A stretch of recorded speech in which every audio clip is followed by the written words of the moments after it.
everyone, Roxanne here from FinanceRocks.com. Today I have back my very good friend, Rebekah. And if you haven't yet watched the last video that Becca and I recorded, go ahead and check it out. It is about... I can do without. I can do without, which also rhymed. So that was awesome. Yeah.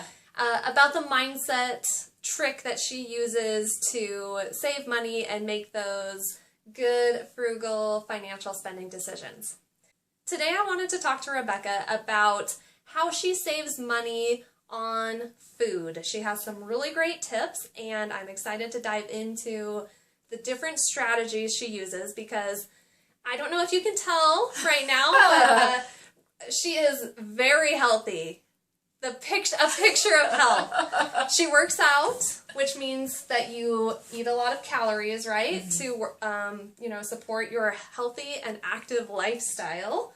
So especially if you're eating more calories, it takes extra effort, right, to make sure that you're not spending a ton trying to get, your healthy diet. So you do CrossFit. Yes. How long have you been doing CrossFit? Oh man, almost 8 years. 8 years. That's crazy. That's crazy. Yeah. So long.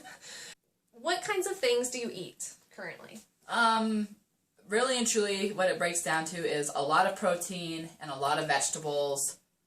Definitely carbs, good healthy carbs, and a little bit of fat too. So I eat all of the, kind of food groups, but a lot of protein and a lot of veggies and good carbs to support my working out and that sort of thing.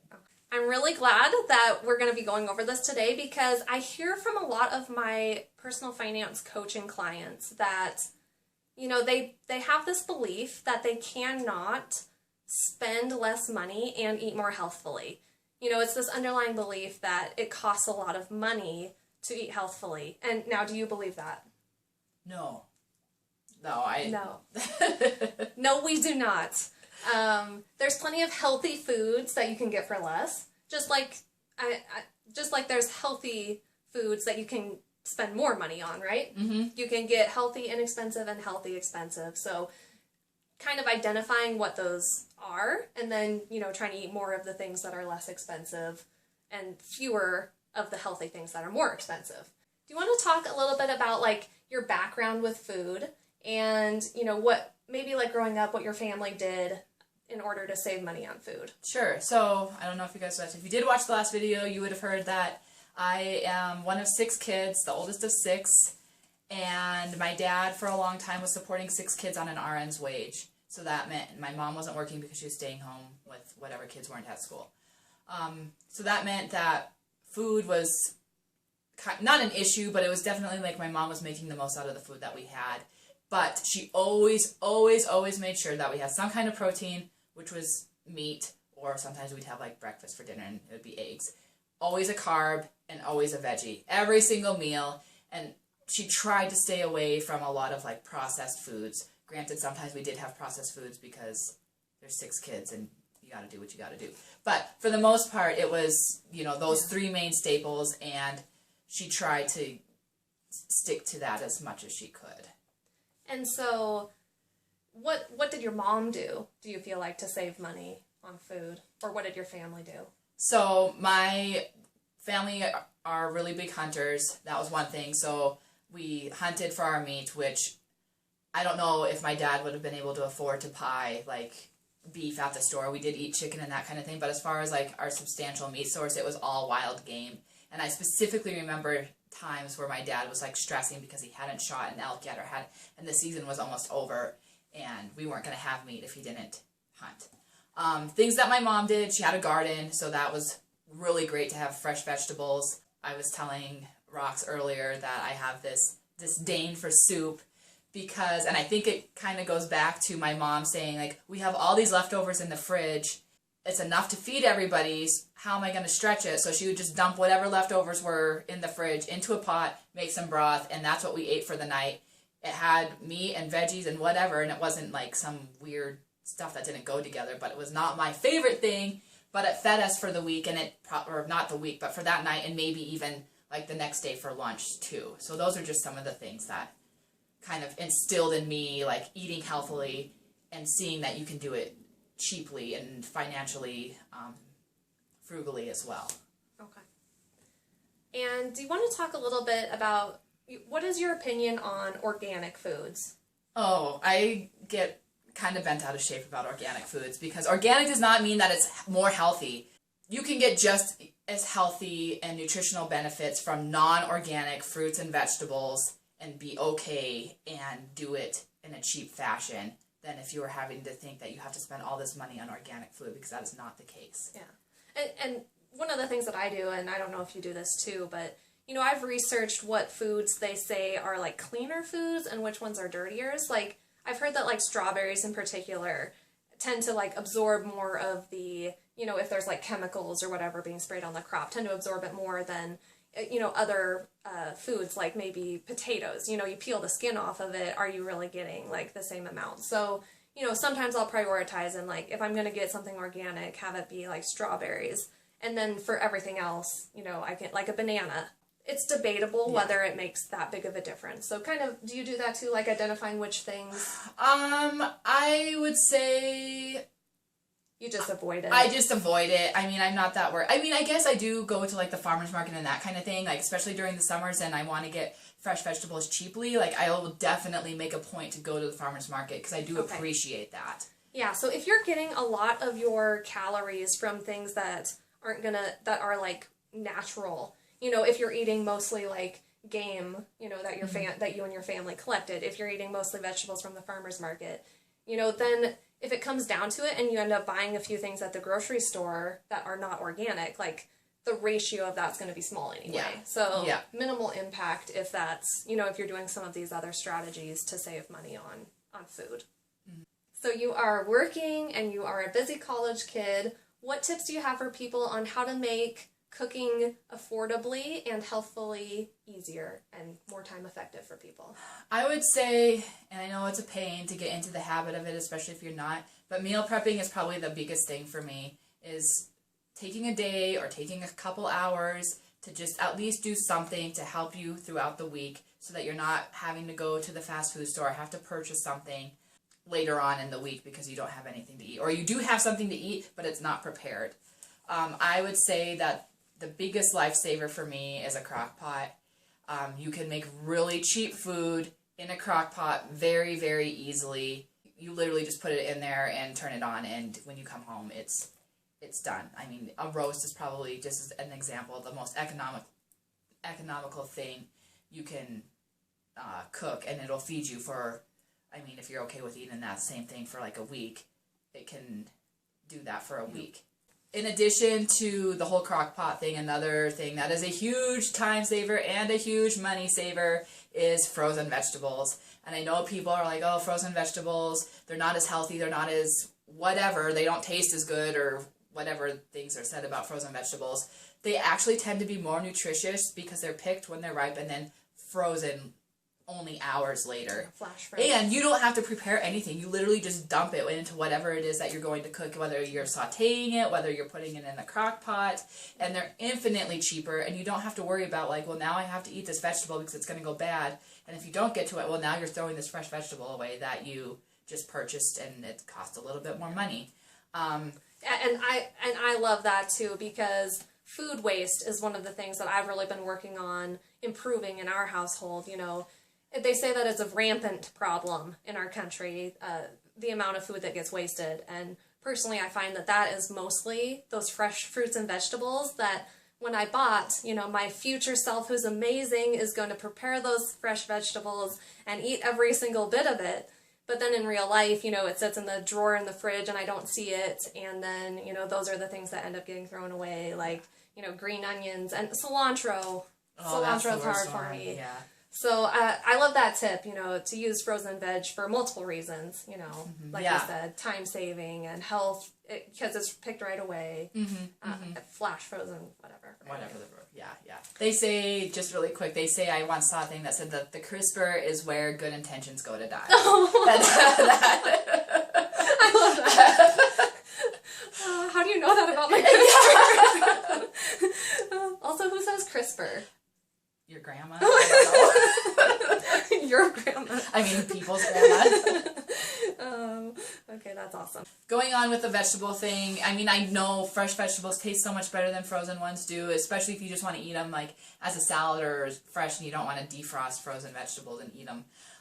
Look for what's in season and on sale, because there's going to be something in season and on sale, and it may change from month to month, but you're going to have a real hard time finding asparagus, for example, in the middle of December or November or January on sale versus in the spring months when asparagus tends to be more ripe or becoming ripe, and it's one of those things that's kind of expensive, and if you know when to look for it and when to buy it, you can enjoy those things if you can look at the right time. Apples is another one. In the fall and the late summer months, you're going to find apples more on sale versus in January and February. So just go through, and usually if you look at your grocery stores coupon thing, you don't have to cut the coupons out, but you can at least go and see oh, these are the things that are going to be on sale. These are the vegetables that are going to be on sale, and go and get those. This was one that I had never done before, and so I didn't know what things were in season when. We're in Montana, so I know when corn is in season. It's during the fall. But asparagus is a good example. I have no idea when asparagus is in season. So I think that that's a good tip too, identifying what things are in season. And it's easy to find online if you just take a little time to look up the vegetables and fruits that you eat the most and see when is the season for when they're in. Yeah, yep. Do you buy a lot of things in single serve packages? Never. Oh, it hurts my heart to see people buy things that are those little single serve cups of peanut butter.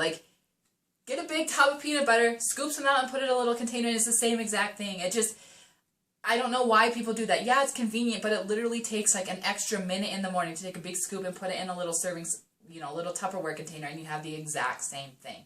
So the single serving stuff, I never buy single serving things. I think that it's no secret that the single serving items and the prepared snacks and stuff, that they're more expensive than if you had prepared it yourself. Now, in order to make that happen, do you have time set aside every morning where you prepare what you're going to eat? What does your schedule look like? When do you do? Okay. When do you think about it? When do you actually do it? So now that I'm talking about this, I realize I have me to take care of. So this could be a little bit easier for me because I just have myself. I don't have a bunch of kids. I don't have a husband. I don't have to worry about things like that. But I do I get up early in the morning so that I can cook my breakfast, and so I can, pack all my lunch and all my food, and I do that every single morning. And usually on Sundays, I'll set aside a couple hours in the afternoon to start my food prep and my meal prep. And I've talked to some of my friends who do have kids, and they'll get them in there. If you have kids that are old enough to help you cut vegetables, get them in there to help cut vegetables and at least do something, because it's really, cutting vegetables kind of takes a lot of time, and it can be dissuading to well, I don't have to cut up all this stuff and prep it all. Well, have your kids come and help you in the kitchen and cut up vegetables, and that can be, just that alone can be a huge time saver. And that's typically kind of the stuff that I do on Sunday afternoons, and in the morning, like I said, I just get up early so I can prepare all of my food to bring with me to school, and that way I don't have to go and buy lunch or buy gross coffee school pastries. But they're not good. They're not good. They're mass produced, and yeah, they're not good. So when you are grocery shopping, what do you do to save money?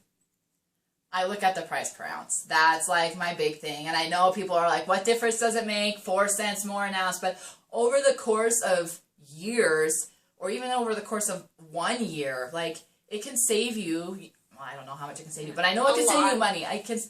And you would be really surprised to learn how much more expensive certain brands are, or certain kinds of cereal are. For example, I know I said I don't eat processed foods, but if I do get cereal, I try and look at the least processed and look at the price per ounce on that box of cereal, or vegetables. That could be another thing. Frozen vegetables.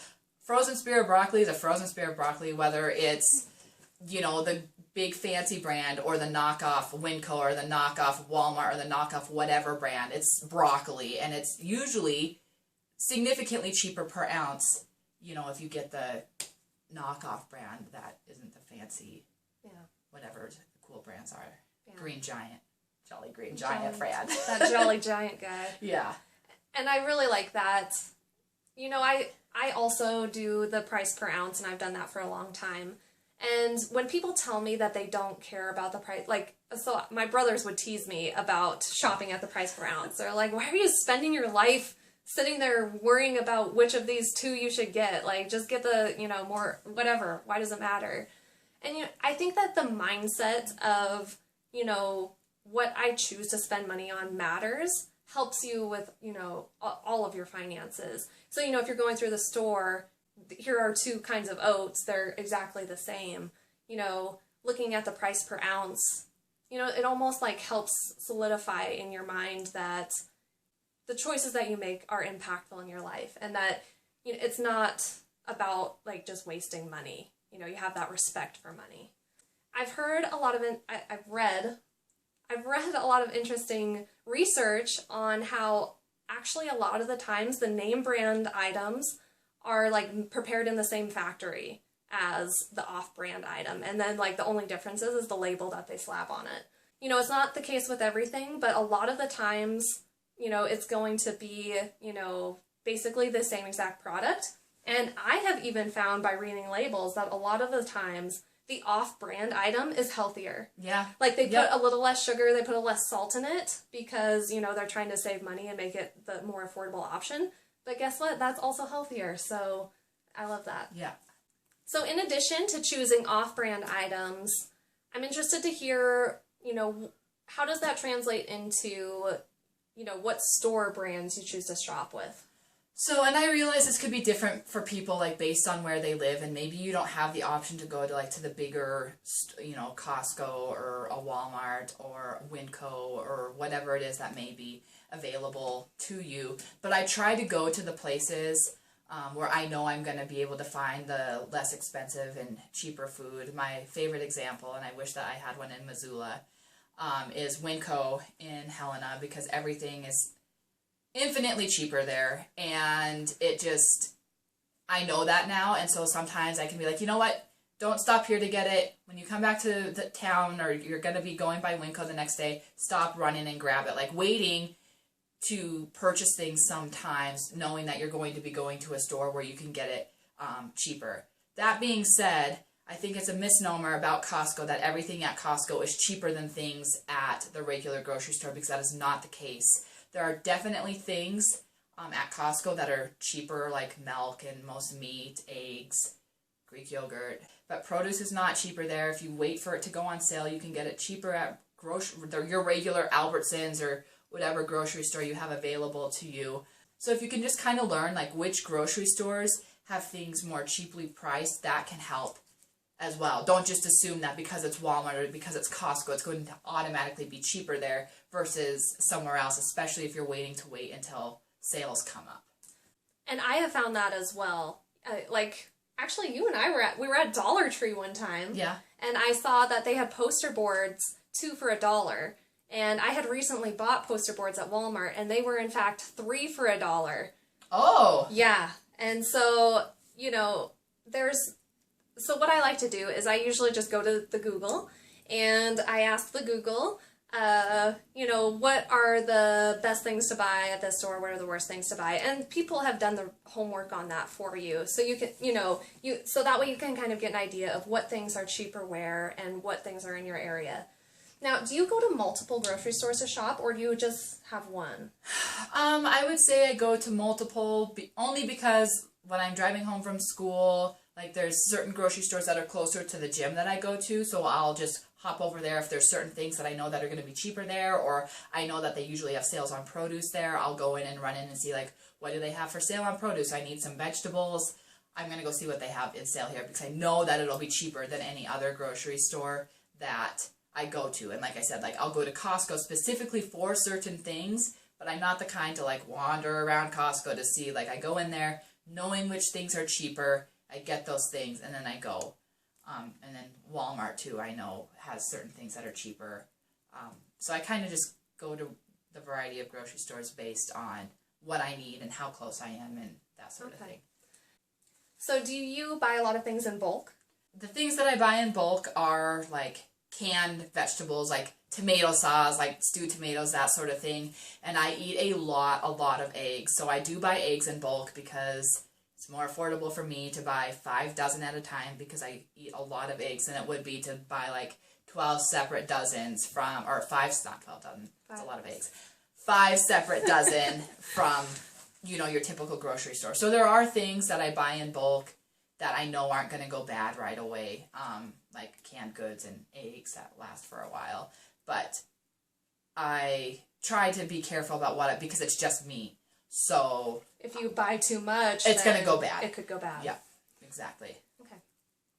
And a lot of people coupon to save money on groceries. Is that something that you do? To be honest, it's not.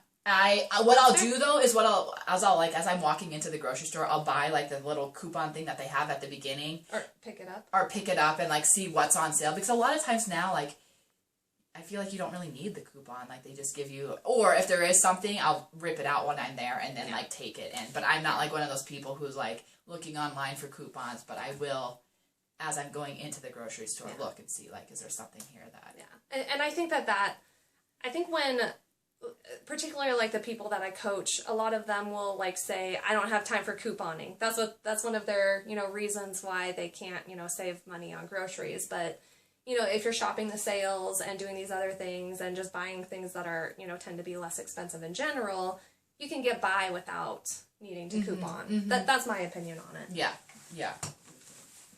All right, that is all the questions. Anything else you want to add? Oh gosh, I don't think so. That was a long one. I don't think I have anything. So many tips. All right, well, thank you guys for following along, and until next time, I hope your finances rock.